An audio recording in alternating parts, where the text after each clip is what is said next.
Study with concept के इस YouTube channel पर आपका बहुत बहुत स्वागत है।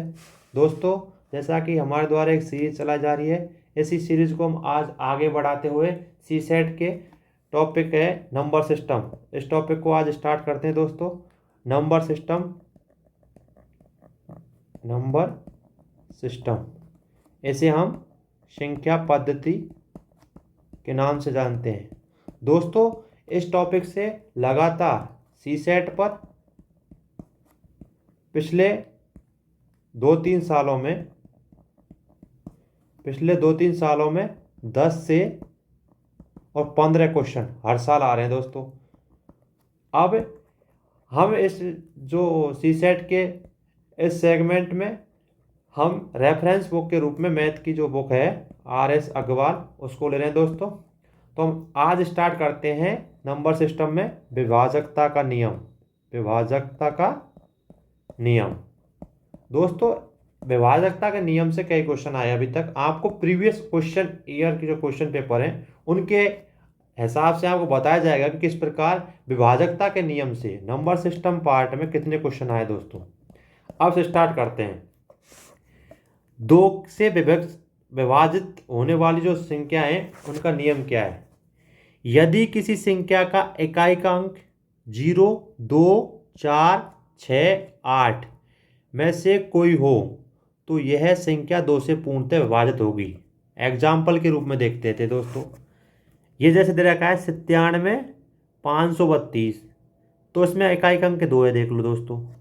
इसमें देखो 18,0634, इसमें भी इकाई का अंक 4 है दोस्तों। इसी प्रकार इसमें देखते हैं दोस्तों 78,09,516, इसमें भी इकाई का अंक 6 है। अगला देखते हैं 35,79,108, इसमें भी इकाई का अंक 8 है। अगला देखते हैं 15,79,340, मतलब इसमें भी 0 है दोस्तों। तो इस प्रकार इकाई का अंक 0 हो, जिससे यदि किसी संख्या का इकाई का अंक 0, 2, 4, 6, 8 हो तो देखो इसमें देख लो दोस्तों 2 है, इसमें 4 है, इसमें 6 है, इसमें 8 है, इसमें 0 है। तो दोस्तों ऐसे इकाई का अंक अगर 0, 2, 4, 8, 6, 8 कोई सा भी हो इकाई का अंक, तो उसकी जो है वो 2 से विभाजित होगी।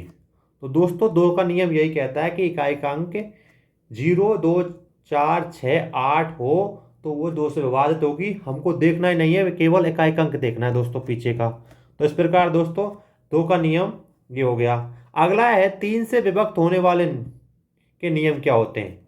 यदि दी गई संख्या के सभी अंकों का योग 3 से पूर्णतः विभक्त हो, वह 3 से पूर्णतः विभक्त होगी। कैसे?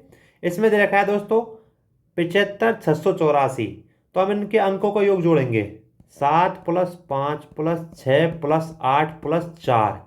अब देखो 7 और 5 12, 12 और 6 18, 18 और 8 18 और 8 26, 26 और 4 30। तो दोस्तों इसका जो वो हुआ है टोटल 30, और 30 किससे विभाजित है? 3 से विभाजित है। इस प्रकार दोस्तों अगला एग्जांपल दे रखा है इसमें 96, 34, 21, इसको जोड़ते हैं दोस्तों 9 + 6 + 3 + 4 + 2 + 1। अब देख लो दोस्तों 9 और 6 15 और 3 18 और 4 18 और 4 22, 2 23 और 24, सॉरी गड़बड़ हो गई।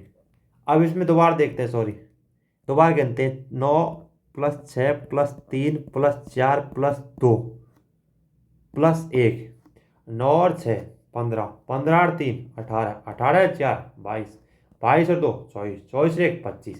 तो दोस्तों इसका कितना हुआ? 25। तो 25 क्या है? 3 का भाग इसमें नहीं जा रहा, 24 में जा रहा है, 25 में नहीं। तो इस प्रकार दोस्तों ये इसका विभाजित नहीं होगी 3 से। तो दोस्तों 3 का जो नियम है उसमें क्या कह रहा है कि जो इकाई सभी अंक दे रखे हैं उनका अंकों का योग 3 से विभाजित होना चाहिए, तब तो 3 से विभाजित होगा। इस प्रकार दोस्तों 3 का नियम हो गया। 9 का नियम देखते हैं। अगला 9 का नियम दे रखा है यदि किसी दी गई संख्या के सभी अंकों का योग 9 से पूर्णतः विभाजित हो तो उसे दी गई संख्या 9 से पूर्णतः विभाजित होगी। देख लो दोस्तों इसमें दे रखा है 75, 46, 23, इसको जोड़ते हैं 7 और 5 12, 12 और 4 12 और 4 होता है 12 और 4 16, 16 और 6 16 और 6 22, 22 और 2 22 और 2 24, 24 और 3 27, 27 का 9 का भाग जाता है, बिल्कुल जाता है।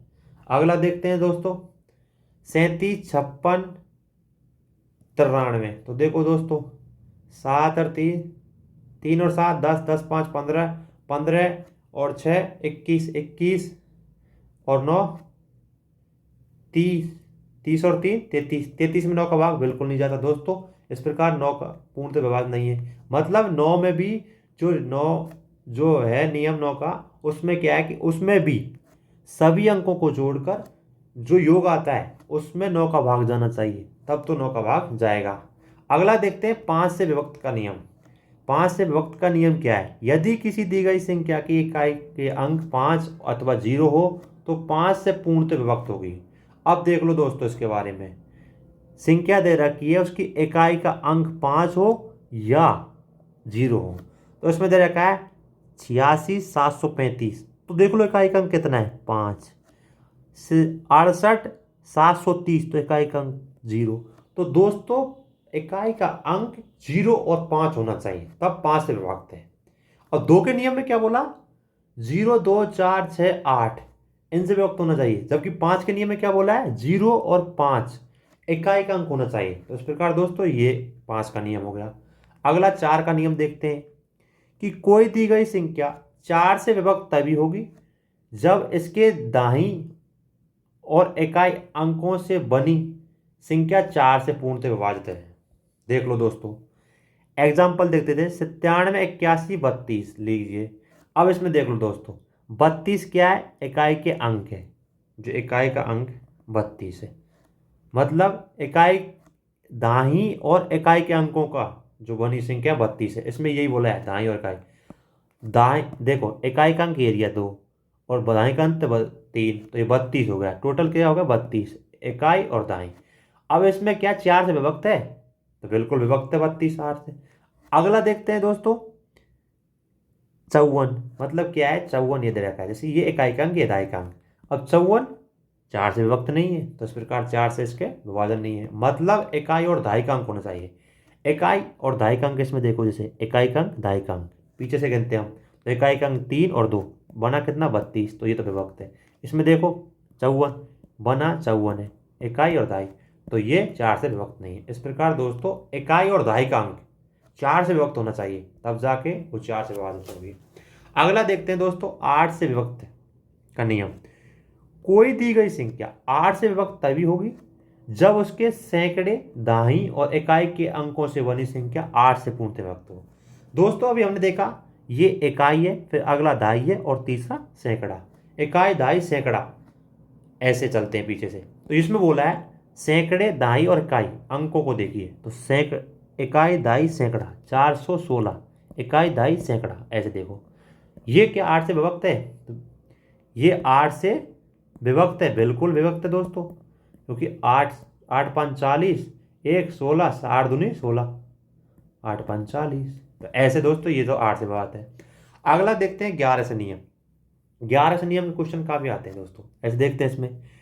कोई दी गई संख्या 11 से तभी व्यक्त होगी जबकि इकाई से बाईं से चलने के सम स्थानों के अंकों का योग विषम स्थानों के अंकों का योग अंतर या तो 0 या 11 से विभक्त हो। अब दोस्तों इसके बारे में पढ़ते हैं। देखो जैसे इसमें दे रखा है 80, 16, 45, 91। अब ये क्या बोला है? देखो दोस्तों ये बोला है जैसे इकाई ये वाला, इसको एक को छोड़कर ये वाला, इसको छोड़ के ये, इधर से ये।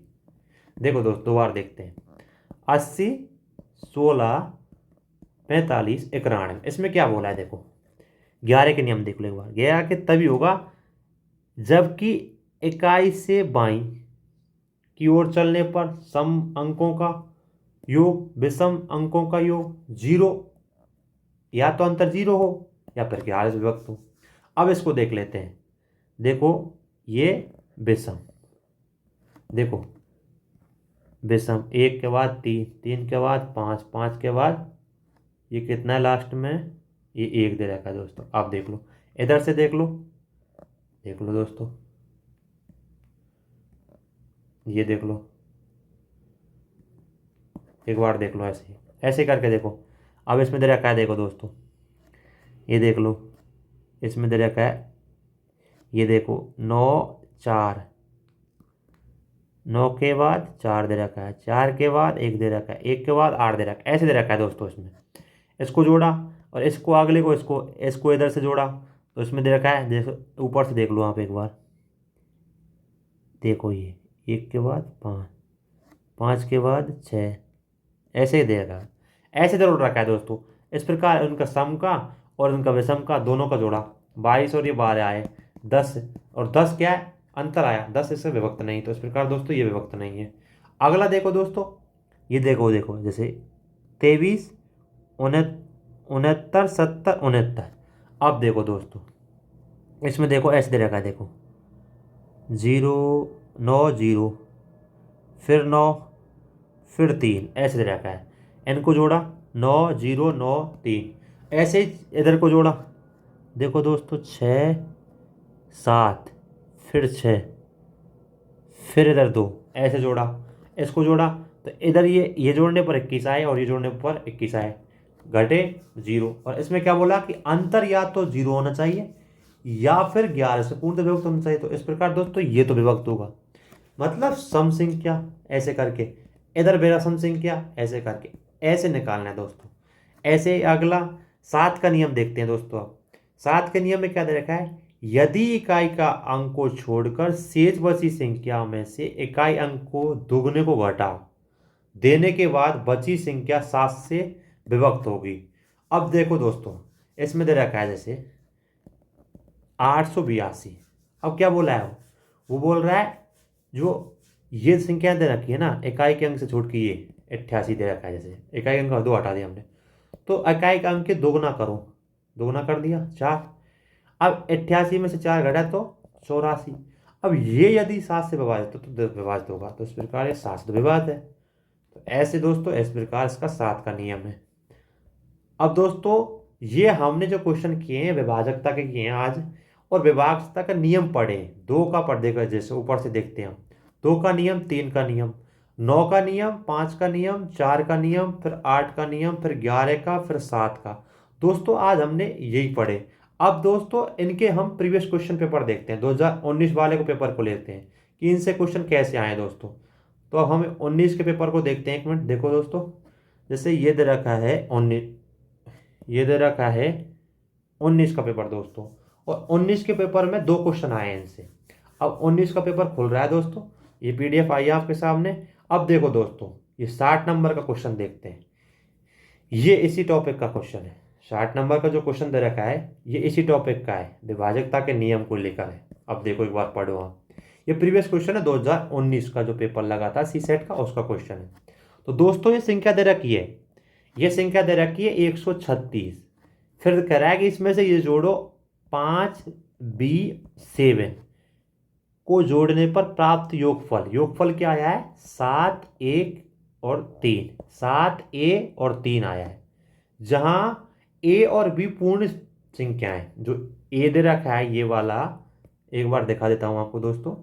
जैसे इसमें A दे रखा है दोस्तों ये वाला, और B दे रखा है ये वाला, ये पूर्णांक है, मतलब ये पूर्ण संख्याएं। पूर्णांक का मतलब पूर्ण है, मतलब 0 वगैरह नहीं है, कहने का मतलब ये है पूर्ण संख्याएं। अब यदि यह दिया गया है कि 7, 1, A3 यथार्थ 3 से विभाजित है, कौन सा, ये वाला, ये जो है ये 3 से विभाजित होना चाहिए दोस्तों। अब दोस्तों इसमें पूछा है B का एकमात्र संभव मान क्या होगा। अब दोस्तों देखो आप, ये बोला है कि 7A3, ये जो A का मान आएगा ना, और 7 और A और 3, ये 3 से विभक्त होना चाहिए पहली बार, ये इसमें कंडीशन रख दी दोस्तों। और A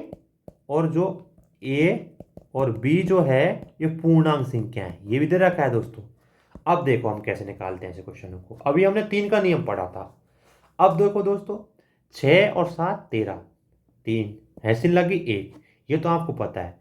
अब इसमें बोला है कि बी का जो मान है ना वो पूर्ण संख्या है, बी का मान भी।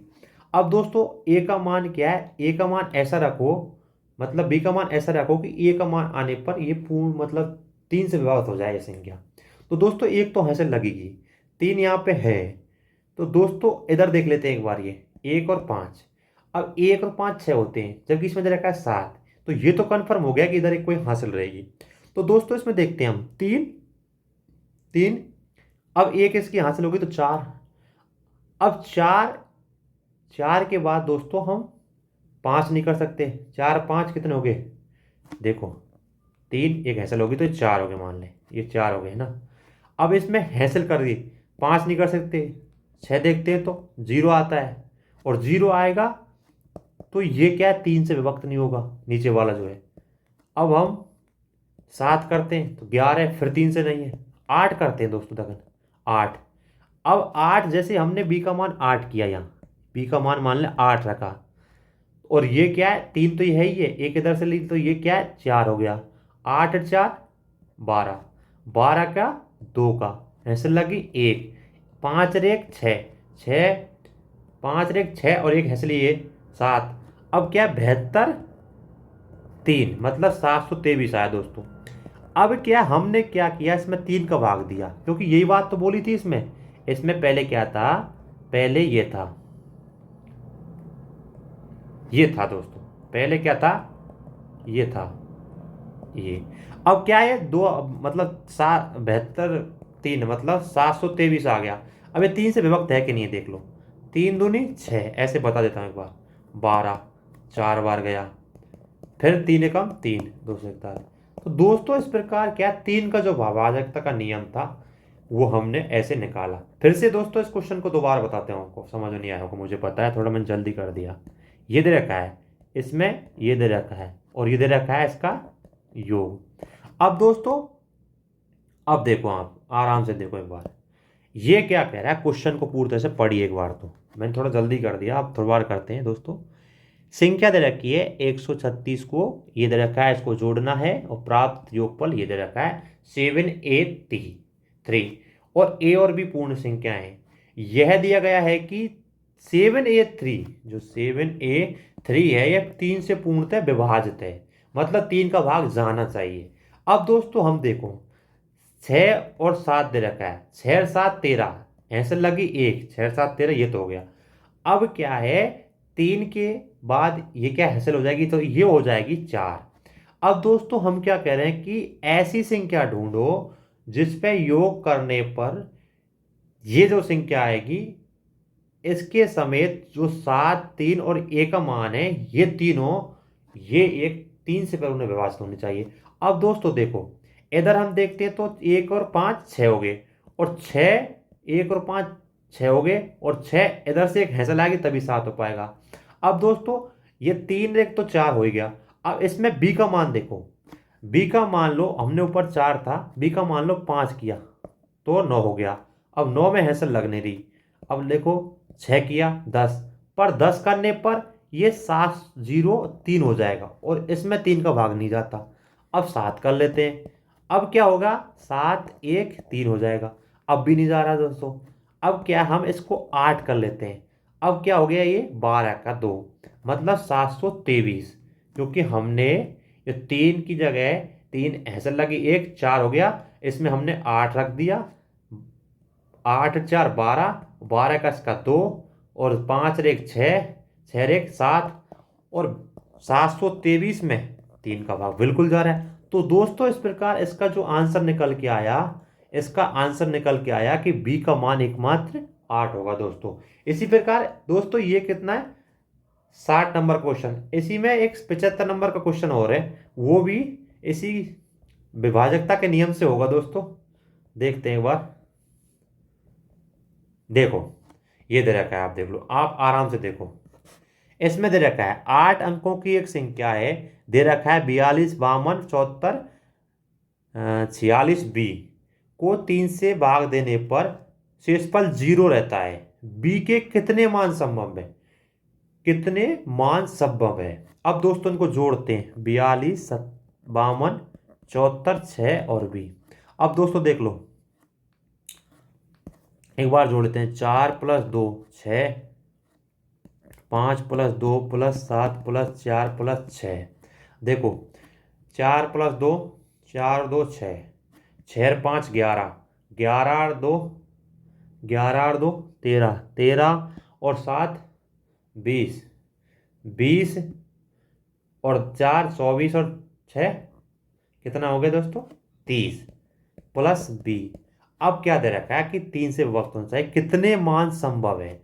अब दोस्तों देखो, जीरो भी होता है क्योंकि 30 में प्लस 0 जोड़ेंगे जब वो 3 से विभाजित है, 3 जोड़ेंगे 33 फिर भी विभाजित है, 6 जोड़ेंगे होगा ये भी विभाजित है, 9 जोड़ेंगे ये विभाजित है। अब दोस्तों ऐसे कितने मान संभव है, 0, 3, 6 और 9। तो इस प्रकार दोस्तों 4 मान संभव है।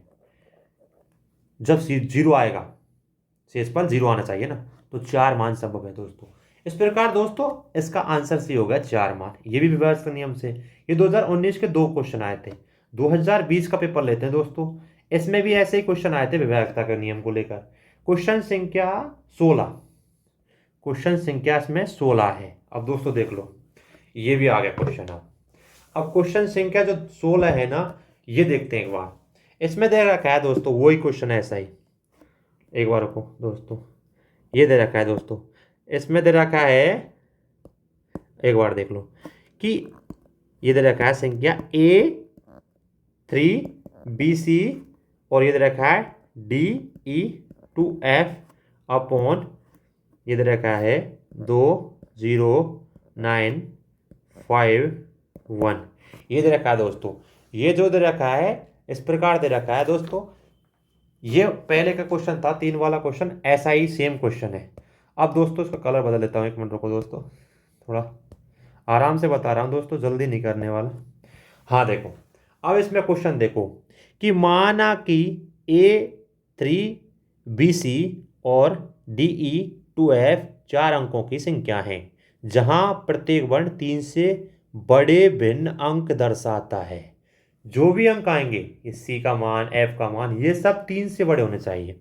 यदि संख्याओं का योग 15, 9, 0, 2 है तो A और D का मान क्या है।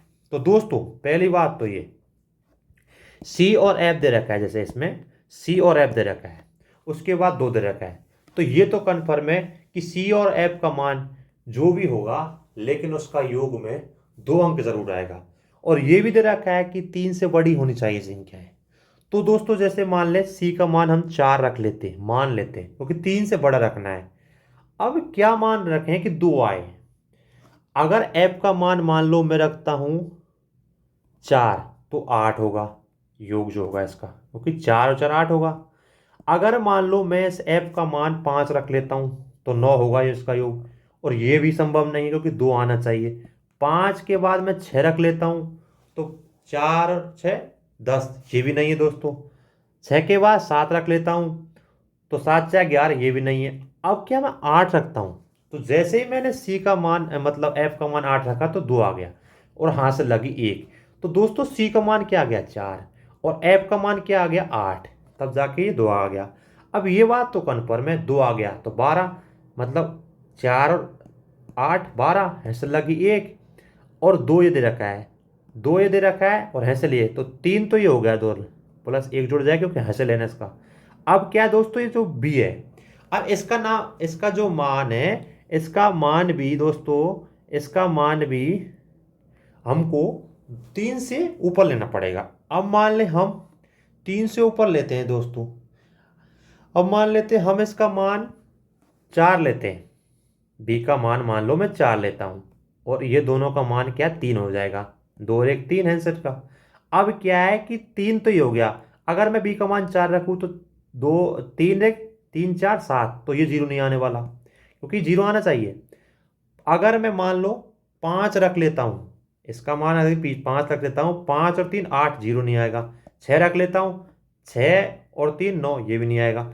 अब क्या है दोस्तों, इसकी जगह मैं बी का मान 7 रखूंगा क्योंकि जब ही 0 आएगा, ये तो श्योर है। अगर बी का मान मैं 7 रखूं तो 2 और 1 3, 3 और 7 गया, मतलब 7 ये हो गया ऊपर वाला बी का मान, और 3 और ये हो गया तो 10 हो गया, तो 0 आ गया। इसी प्रकार दोस्तों अब अगला देखते हैं दोस्तों, ऐसे ही हम अगला देखते हैं। अब दोस्तों ये मान क्या आया है, बी का मान क्या आ गया 7, और सी का मान क्या आया था 4, और एफ का मान क्या आया था 8। अब दोस्तों जो ई का मान है ये क्या है। अब पहली बात तो ये हो गया कि इसकी जो हासिल लगी ये 1 लगी। अब दोस्तों देखो 3 तो इधर रखा है, एक ही हो जाएगा 4। अब 4 तो ये तो पक्का पता है ई का मान 5 ही होगा, तभी ये 9 हो पाएगा। तो दोस्तों 5 ही हो जाएगा तो 9 हो जाएगा। अब दोस्तों देखो ये 15 कब होगा, ए का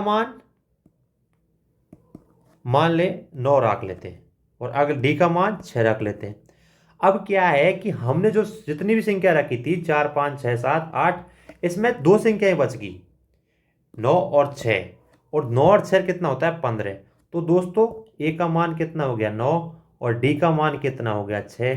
तो दोस्तों अब क्या क्वेश्चन क्या पूछा है, ए और डी का मान, ए और डी का मान पूछा है, देख लो ए का मान 6, सॉरी 9, और डी का मान 6। अब इसमें अंतर पूछा है 6 माइनस 9 माइनस 6 बराबर 3। अब दोस्तों थोड़ा ये अटपटा क्वेश्चन होगा, दोबारा मैं बता देता हूँ दोस्तों। ये थोड़ा क्या क्वेश्चन, ये थोड़ा लेंदी था क्योंकि इसे समझने में थोड़ा टाइम लगेगा।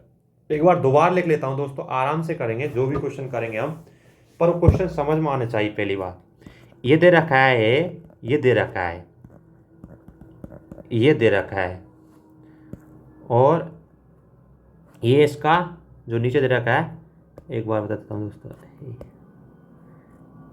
ये इसका योग दे रखा है।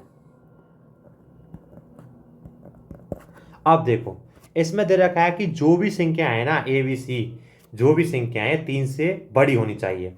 अब दोस्तों पहले हम नीचे का ये चीज देखते हैं कि 2 आ रहा है। 2 कब आएगा, जब सी और एफ का मान, दोनों का मान जोड़ने पर जो योग आएगा उसका एक अंक 2 आएगा। और सी का मान 4 रख दे, मान ले 4 रख दे, और एफ का मान 5 रख ले तो 9, फिर भी नहीं आ रहा।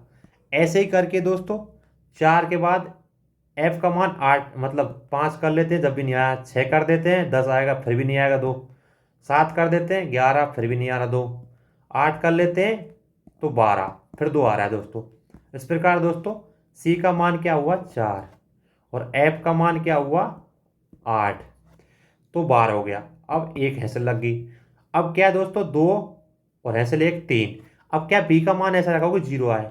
अब सीधा रखो बी का मान मतलब 4 3 से तो बड़ा होना चाहिए। अब सीधा रख लो 7, और 7 रख लो मान ले, तो 7 और 3 10, 0 आ गया।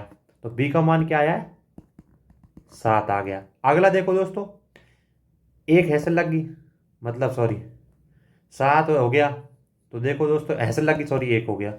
अब देखो दोस्तों 3 दे रखा है, इसमें 3 दे रखा है, और एक ही हो जाएगा 4।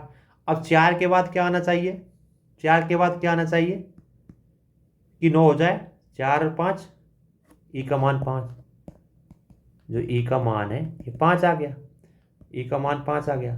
अब दोस्तों देखो ये 15 कब होंगे, ए और डी का मान 15 कब होंगे। पहली बात तो 3 से बड़े होने चाहिए, 3 से बड़े मान ले 4 रख दिए, 4 रख दिए तो मान ले ये 8 रख दिया, तो भी नहीं हो पाएगा। क्यों नहीं हो पाएगा दोस्तों, क्योंकि 12 ही हुए हैं, 15 करने हमको।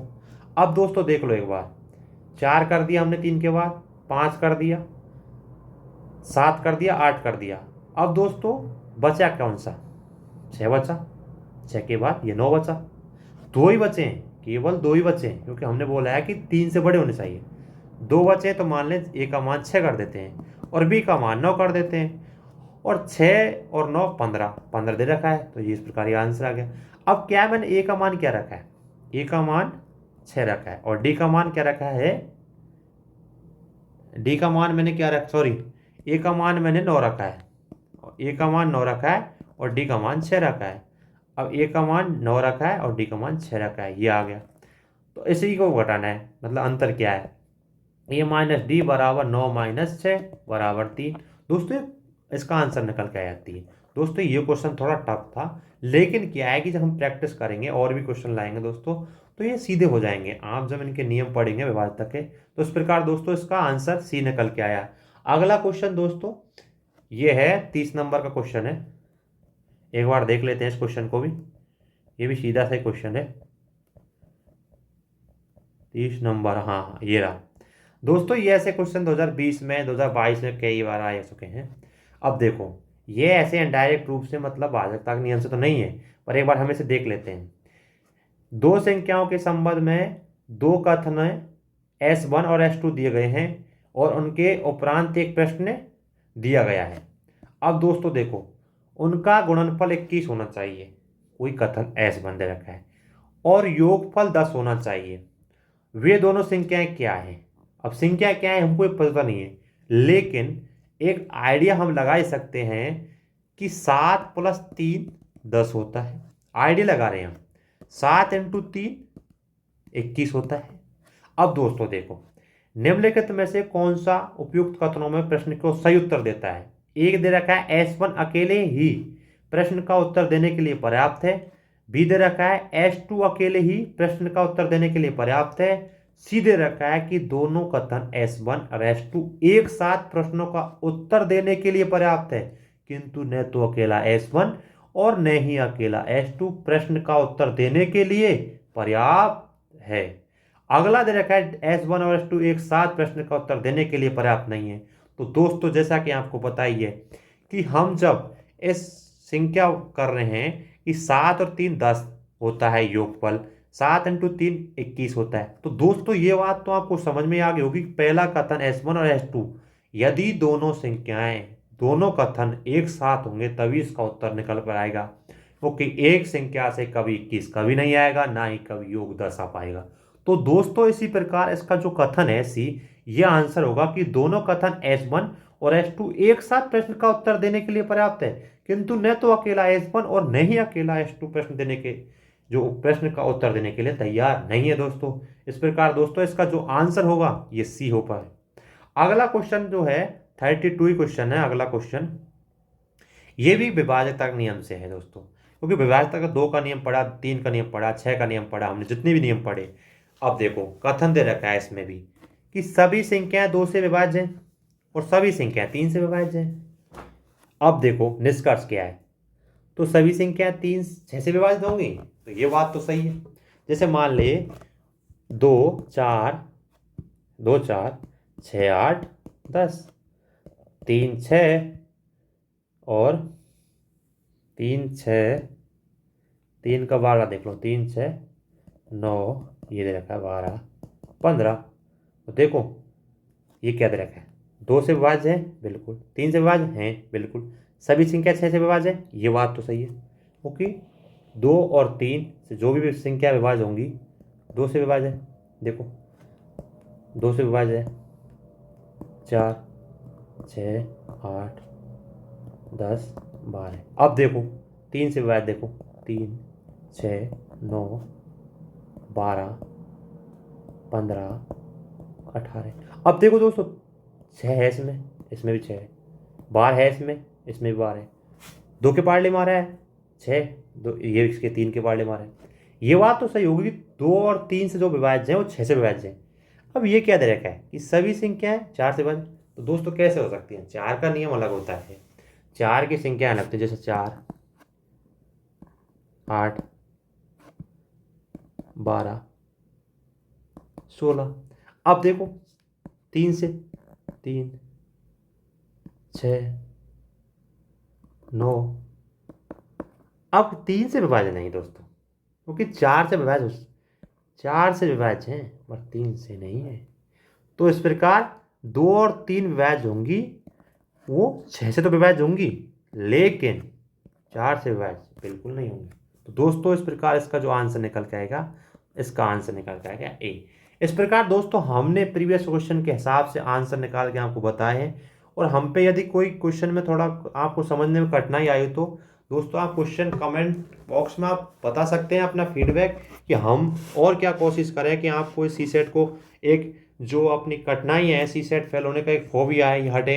तो दोस्तों हम यही कहना चाहते हैं कि आप इन वीडियो को बार बार देखें और सी सेट के इस डेक भर जो भय है इसको समाप्त करेंगे हम दोस्तों।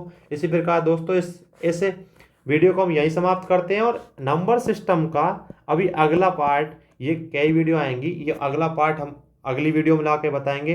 विभाज्यता नियम आज, फिर शून्य को लाएंगे, ऐसे ही करके दोस्तों हम और भी वीडियो लाएंगे। Thank you so much.